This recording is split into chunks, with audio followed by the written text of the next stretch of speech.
अथ श्री बृहस्पतिवार व्रत कथा। भारतवर्ष में एक प्रतापी और दानी राजा राज्य करता था। वह नित्य गरीबों और ब्राह्मणों की सहायता करता था, पर यह सब बात उसकी रानी को अच्छी नहीं लगती थी। वह न गरीबों को दान देती, न ही भगवान का पूजन करती थी, और राजा को भी दान देने से मना किया करती थी। एक दिन राजा शिकार खेलने वन को गए हुए थे, तो रानी महल में अकेली थी। उसी समय बृहस्पति देव साधु वेश में राजा के महल में भिक्षा के लिए गए और भिक्षा मांगी। रानी ने भिक्षा देने से इनकार कर दिया और कहा, हे साधु महाराज, मैं तो दान पुण्य से तंग आ गई हूँ। मेरा पति सारा दिन धन लुटाते ही रहते हैं। मेरी यह इच्छा है कि हमारा धन नष्ट हो जाए। साधु ने कहा, देवी, तुम तो बड़ी विचित्र हो। धन और संतान तो सभी चाहते हैं, पुत्र और लक्ष्मी तो पापी भी अपने घर में चाहता है। यदि तुम्हारे पास अधिक धन है तो भूखे मनुष्यों को भोजन दो, प्यासों के लिए प्याऊ बनवाओ, मुसाफिरों के लिए धर्मशाला खुलवाओ, जो निर्धन अपनी कुंवारी कन्याओं का विवाह नहीं कर सकते उनका विवाह कराओ। ऐसे और कई काम हैं जिससे तुम्हारा यश लोक परलोक में फैलेगा। परंतु रानी पर उपदेश का कोई प्रभाव न पड़ा। वह बोली, महाराज, आप मुझे कुछ न समझाएं। मैं ऐसा धन नहीं चाहती जो हर जगह बांटती फिरूं। साधु ने उत्तर दिया, यदि तुम्हारी ऐसी इच्छा है तो तथास्तु। तुम ऐसा करना, बृहस्पतिवार को घर गोबर से लीपना, स्नान करते समय अपने सर को धोना, कपड़े धोना। ऐसा करते ही समस्त धन नष्ट हो जाएगा। इतना कहकर वह साधु महाराज वहां से अंतर ध्यान हो गए। साधु के अनुसार कई बातों को पूरा करते हुए रानी को केवल 3 बृहस्पतिवार ही बीते थे कि उसका समस्त धन नष्ट हो गया। भोजन के लिए दोनों समय तरसने लगे। तब एक दिन राजा ने रानी से बोला कि हे रानी, तुम यहीं रहो, मैं दूसरे देश को जाता हूँ, क्योंकि यहाँ पर मुझे सभी लोग जानते हैं, इसीलिए मैं कोई छोटा कार्य नहीं कर सकता। ऐसा कहकर राजा परदेश चला गया। वहाँ वह जंगल से लकड़ी काट कर लाता और शहर में बेचता। इस तरह वह अपना जीवन व्यतीत करने लगा। इधर राजा के परदेश जाते ही रानी और दासी दुखी रहने लगीं। एक बार जब रानी और दासी को 7 दिन बिना भोजन के रहना पड़ा, तो रानी ने अपनी दासी से कहा कि हे दासी, पास ही के नगर में मेरी बहन रहती है, वह बड़ी धनवान है, तो उसके पास जा और कुछ लेकर आ, ताकि थोड़ी बहुत गुजर हो जाएगी। दासी रानी की बहन के पास गई। उस दिन गुरुवार का दिन था और रानी की बहन उस समय बृहस्पतिवार व्रत की कथा सुन रही थी। दासी ने रानी की बहन को अपनी रानी का संदेश दिया, लेकिन रानी की बड़ी बहन ने कोई उत्तर नहीं दिया। जब दासी को रानी की बहन से कोई उत्तर नहीं मिला तो वह बहुत दुखी हुई और उसे क्रोध भी आया। दासी ने वापस आकर रानी को सारी बात बता दी। सुनकर रानी ने अपने भाग्य को कोसा। उधर रानी की बहन ने सोचा, मेरी बहन की दासी आई थी, परंतु मैं उससे नहीं बोली, इससे वह बहुत दुखी हुई होगी। कथा सुनकर और पूजन समाप्त करके वह अपनी बहन के घर आई और कहने लगी, हे बहन, मैं बृहस्पतिवार का व्रत कर रही थी, तुम्हारी दासी मेरे घर आई थी, परंतु जब तक कथा होती है तब तक तो ना उठते हैं और ना बोलते हैं, इसीलिए मैं ना बोली। कहो दासी, क्यों गई थी? रानी बोली, बहन, तुमसे क्या छुपाऊं, हमारे घर में खाने को अनाज नहीं था। ऐसा कहते कहते रानी की आंखें भर आईं। उसने दासी समेत पिछले 7 दिनों से भूखे रहने तक की बात अपनी बहन को विस्तार पूर्वक सुना दी। रानी की बहन बोली, देखो बहन, भगवान बृहस्पति देव सबकी मनोकामनाओं को पूर्ण करते हैं। देखो, शायद तुम्हारे ही घर में अनाज रखा हो। पहले तो रानी को विश्वास नहीं हुआ, पर बहन के आग्रह करने पर उसने अपनी दासी को अंदर भेजा तो उसे सचमुच अनाज से भरा एक घड़ा मिल गया। यह देखकर दासी को बड़ी हैरानी हुई। दासी रानी से कहने लगी, हे रानी, जब हमको भोजन नहीं मिलता तो हम व्रत ही तो करते हैं, इसीलिए क्यों न इनसे व्रत की विधि और कथा पूछ ली जाए, ताकि हम भी व्रत कर सकें। तब रानी ने अपनी बहन से बृहस्पतिवार के व्रत के बारे में पूछा। उसकी बहन ने बताया कि बृहस्पतिवार के व्रत में चने की दाल और मुनक्का से विष्णु भगवान का केले की जड़ में पूजन करें तथा दीपक जलावें, व्रत कथा सुने और पीला ही भोजन करें। इससे बृहस्पति देव प्रसन्न होते हैं। व्रत और पूजन की विधि बताकर रानी की बहन अपने घर को लौट आई। 7 दिन के बाद जब गुरुवार आया तो रानी और दासी ने व्रत रखा। गुड़साल में जाकर चना और गुड़ बीन कर ले आईं, फिर उससे केले की जड़ तथा विष्णु भगवान का पूजन किया। अब पीला भोजन कहाँ से आए, इस बात को लेकर अत्यंत दुखी हुईं। चूंकि उन्होंने व्रत रखा था इसीलिए बृहस्पति देव उनसे प्रसन्न थे। इसीलिए वह एक साधारण व्यक्ति का रूप धारण कर 2 थालों में सुंदर पीला भोजन दासी को देकर गई। भोजन पाकर दासी प्रसन्न हुई और फिर रानी के साथ मिलकर उसने भोजन ग्रहण किया। उसके बाद वे सभी गुरुवार को व्रत और पूजन करने लगीं।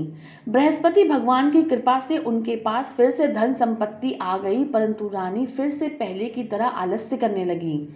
तब दासी बोली, देखो रानी, तुम पहले भी इसी प्रकार आलस्य करती थी, तुम्हें धन रखने में कष्ट होता था, इस कारण सभी धन नष्ट हो गया। और अब जब भगवान बृहस्पति की कृपा से धन मिला है तो फिर तुम्हें आलस्य होता है। रानी को समझाते हुए दासी कहती है कि बड़ी मुसीबतों के बाद हमने यह धन पाया है, इसीलिए हमें दान पुण्य करना चाहिए, भूखे मनुष्यों को भोजन कराना चाहिए, धन को शुभ कर्मों में खर्च करना चाहिए, जिससे तुम्हारे कुल का यश बढ़ेगा, स्वर्ग की प्राप्ति होगी और पितर प्रसन्न होंगे। दासी की बात मानकर रानी अपना धन शुभ कार्यों में खर्च करने लगी, जिससे पूरे नगर में उसका यश फैलने लगा।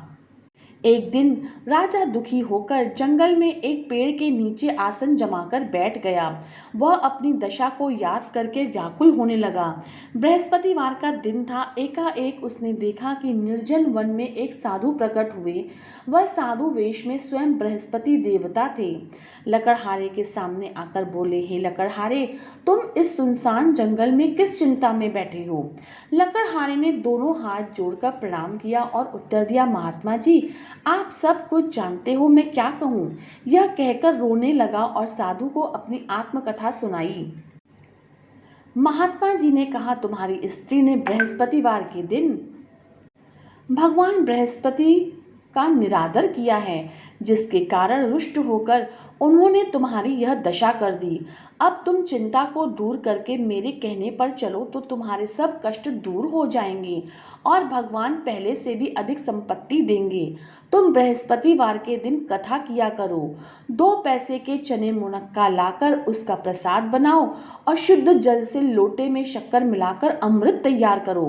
कथा के पश्चात अपने सारे परिवार और सुनने वाले प्रेमियों में अमृत व प्रसाद बांटकर आप भी ग्रहण करो। ऐसा करने से भगवान तुम्हारी सभी मनोकामनाएं पूर्ण करेंगे। साधु के ऐसे वचन सुनकर लकड़हारा बोला, हे प्रभु, मुझे लकड़ी बेचकर इतना पैसा नहीं मिलता जिससे भोजन के उपरांत कुछ बचा सकूं। मैंने रात्रि में अपनी स्त्री को व्याकुल देखा है, मेरे पास कुछ भी नहीं जिससे मैं उसकी खबर मंगा सकूं। साधु ने कहा, हे लकड़हारे, तुम किसी बात की चिंता मत करो। बृहस्पतिवार के दिन तुम रोजाना की तरह लकड़ियां लेकर शहर को जाओ। तुमको रोज से दुगना धन प्राप्त होगा, जिससे तुम भली भांति भोजन कर लोगी तथा बृहस्पति देव की पूजा का सामान भी आ जाएगा। इतना कहकर साधु अंतर ध्यान हो गए। धीरे धीरे समय व्यतीत होने पर फिर वही बृहस्पतिवार का दिन आया। लकड़हारा जंगल से लकड़ी काटकर किसी शहर में बेचने गया। उसे उस दिन और दिन से अधिक पैसा मिला। राजा ने चना गुड़ आदि लाकर गुरुवार का व्रत किया। उस दिन से उसके सभी क्लेश दूर हुए, परंतु जब दोबारा गुरुवार का दिन आया तो बृहस्पतिवार का व्रत करना भूल गया। इस कारण बृहस्पति भगवान नाराज हो गए। उस दिन उस राजा के ने विशाल यज्ञ का आयोजन किया था तथा शहर में यह घोषणा करा दी कि कोई भी मनुष्य अपने घर में न भोजन बनावे न आग जलावे। समस्त जनता मेरे यहाँ भोजन करने आए। इस आज्ञा को जो न मानेगा उसे फांसी की सजा दी जाएगी। इस तरह की घोषणा संपूर्ण नगर में करवा दी गई। राजा की आज्ञा अनुसार शहर के सभी लोग भोजन करने गए, लेकिन लकड़हारा कुछ देर से पहुंचा, इसीलिए राजा उसको अपने साथ घर ले आए और ले जाकर भोजन करा रहे थे, तो रानी की दृष्टि उस खूंटी पर पड़ी जिस पर उसका हार लटका हुआ था। वह वहां पर दिखाई नहीं दिया। रानी ने निश्चय किया कि मेरा हार इस मनुष्य ने चुरा लिया है। उसी समय सिपाहियों को बुलाकर उसको कारागार में डलवा दिया। जब लकड़हारा कारागार में पड़ गया और बहुत दुखी होकर विचार करने लगा कि न जाने कौन से पूर्व जन्म के कर्म से मुझे ऐसा दुख प्राप्त हुआ है, और उसी साधु को याद करके रोने लगा जो कि जंगल में मिला था। उसी समय तत्काल बृहस्पति देव साधु के रूप में प्रकट हुए और उसकी दशा को देखकर कहने लगे, अरे मूर्ख, तूने बृहस्पति देव की कथा नहीं करी, इस कारण तुझे दुख प्राप्त हुआ। अब चिंता मत कर, बृहस्पतिवार के दिन कारागार के दरवाजे पर 4 पैसे पड़े मिलेंगे। उनसे तू बृहस्पति देव की पूजा करना, तेरे सभी कष्ट दूर हो जाएंगे। बृहस्पतिवार के दिन उसे 4 पैसे मिले। लकड़हारे ने कथा कही। उसी रात्रि को बृहस्पति देव ने उस नगर के राजा को स्वप्न में कहा, हे राजा, तूने जिस आदमी को कारागार में बंद कर दिया है वह निर्दोष है, वह राजा है, उसे छोड़ देना। रानी का हार उसी खूंटी पर लटका हुआ है। अगर तू ऐसा नहीं करेगा तो मैं तेरे राज्य को नष्ट कर दूंगा।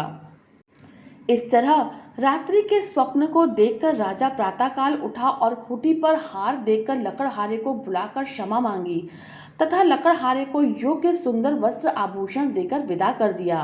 बृहस्पति देव की आज्ञा अनुसार लकड़हारा अपने नगर को चल दिया। राजा जब अपने नगर के निकट पहुंचा तो उसे बड़ा आश्चर्य हुआ। नगर में पहले से अधिक बाग, तालाब, कुएं तथा बहुत सी धर्मशाला, मंदिर आदि बन गए थे। राजा ने पूछा, यह किसका बाग और धर्मशाला है? तब नगर के सब लोग कहने लगे कि यह सब रानी और बांदी के हैं। तो राजा को आश्चर्य हुआ और गुस्सा भी आया।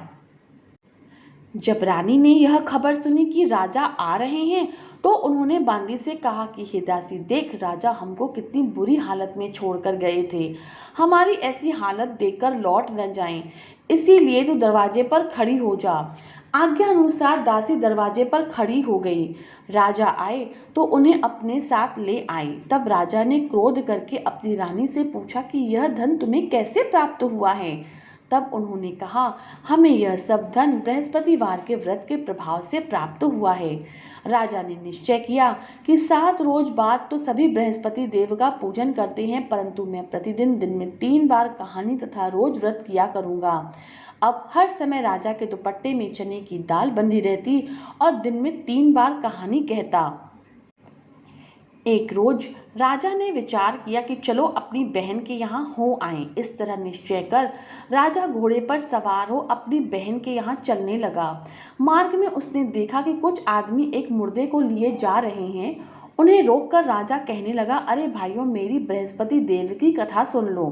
वे बोले, लो, हमारा तो आदमी मर गया है, इसको अपनी कथा की पड़ी है। परंतु कुछ आदमी बोले, अच्छा कहो, हम तुम्हारी कथा भी सुनेंगे। राजा ने दाल निकाली और जब कथा आधा हुई तो मुर्दा हिलने लगा, और जब कथा समाप्त हो गई तो राम राम कह के मनुष्य खड़ा हो गया। आगे मार्ग में उसे एक किसान खेत में हल चलाता मिला। राजा ने उसे देख और उससे बोले, अरे भैया, तुम मेरी बृहस्पतिवार की कथा सुन लो। किसान बोला, जब तक मैं तेरी कथा सुनूंगा तब तक 4 हरैया जोत लूंगा। जा, अपनी कथा किसी और को सुनाना। इस तरह राजा आगे चलने लगा। राजा के हटते ही बैल पछाड़ खाकर गिर गए तथा किसान के पेट में बड़ी जोरों का दर्द होने लगा। उस समय उसकी माँ रोटी लेकर आई। उसने जब यह देखा तो अपने पुत्र से सब हाल पूछा और बेटे ने सभी हाल कह दिया। तो बुढ़िया दौड़ी दौड़ी उस घुड़सवार के पास गई और उससे बोली, मैं तेरी कथा सुनूंगी, तू अपनी कथा मेरे खेत पर चलकर ही कहना। राजा ने बुढ़िया के खेत पर जाकर कथा कही, जिसके सुनते ही वह बैल उठ खड़े हुए और किसान के पेट का दर्द भी बंद हो गया। राजा अपनी बहन के घर पहुंचा। बहन ने भाई की खूब मनमानी की। दूसरे रोज राजा प्रातःकाल उठा तो वह देखने लगा कि सब लोग भोजन कर रहे हैं। राजा ने अपनी बहन से कहा कि कोई ऐसा मनुष्य है जिसने भोजन न किया हो, मेरी बृहस्पतिवार की व्रत कथा सुन ले। बहन बोली, है भैया, यह देश ऐसा ही है, पहले लोग यहाँ भोजन करते हैं, बाद में अन्य काम करते हैं। अगर कोई पड़ोस में हो तो देखाऊं। वह ऐसा कहकर देखने चली गई, परंतु उसे कोई ऐसा व्यक्ति नहीं मिला जिसने भोजन न किया हो। अतः वह एक कुमार के घर गई जिसका लड़का बीमार था। उसे मालूम हुआ कि उसके यहाँ 3 रोज से किसी ने भी भोजन नहीं किया है। रानी ने अपने भाई की कथा सुनने के लिए कुम्हार से कहा, वह तैयार हो गया। राजा ने जाकर बृहस्पतिवार की कथा कही, जिसको सुनकर लड़का ठीक हो गया। अब तो राजा की प्रशंसा होने लगी। एक दिन राजा ने अपनी बहन से कहा कि हे बहन, हम अपने घर को जाएंगे, तुम भी तैयार हो जाओ। राजा की बहन ने अपनी सास से कहा। सास ने कहा, हाँ चली जा, परंतु अपने लड़कों को मत ले जाना, क्योंकि तेरे भाई की कोई औलाद नहीं है। बहन ने अपने भैया से कहा, है भैया, मैं तो चलूंगी, परंतु कोई बालक नहीं जाएगा। राजा बोला, जब कोई बालक ही नहीं चलेगा तब तुम चलकर क्या करोगी। बड़े दुखी मन से राजा अपने नगर को लौट आया। राजा ने अपनी रानी से कहा, हम निर्वंशी राजा हैं, हमारा मुंह देखने का धर्म नहीं है और कुछ भोजन आदि नहीं किया। रानी बोली, हे प्रभु, बृहस्पति देव ने हमें सब कुछ दिया है, वह हमें औलाद अवश्य देंगे। उसी रात को बृहस्पति देव ने राजा को स्वप्न में उठकर कहा, हे राजा, उठ, सभी सोच को त्याग दे, तेरी रानी गर्भ से है। राजा की यह बात सुनकर बड़ी खुशी हुई। 9वें महीने में उसके गर्भ से एक सुंदर पुत्र पैदा हुआ। तब राजा बोला, हे रानी, स्त्री बिना भोजन के रह सकती है, पर बिना कहे नहीं रह सकती। जब मेरी बहन आवे तो तुम उससे कुछ मत कहना। रानी ने सुनकर हाँ कर दिया। जब राजा की बहन ने यह शुभ समाचार सुना तो वह बहुत खुश हुई और बधाई लेकर अपने भाई के यहाँ आई। तब रानी ने कहा, घोड़ा चढ़कर तो नहीं आई, गधा चढ़ी आई। राजा की बहन बोली, भाभी, मैं इस प्रकार न कहती तो तुम्हें संतान कैसे मिलती। बृहस्पति देव ऐसे ही हैं, जैसी जिसकी मन में कामनाएं होती हैं सभी को पूर्ण करते हैं। जो सद्भावना पूर्वक बृहस्पतिवार का व्रत करता है एवं कथा पढ़ता है, सुनता है और दूसरों को सुनाता है, बृहस्पति देव उसकी सभी मनोकामनाएं पूर्ण करते हैं।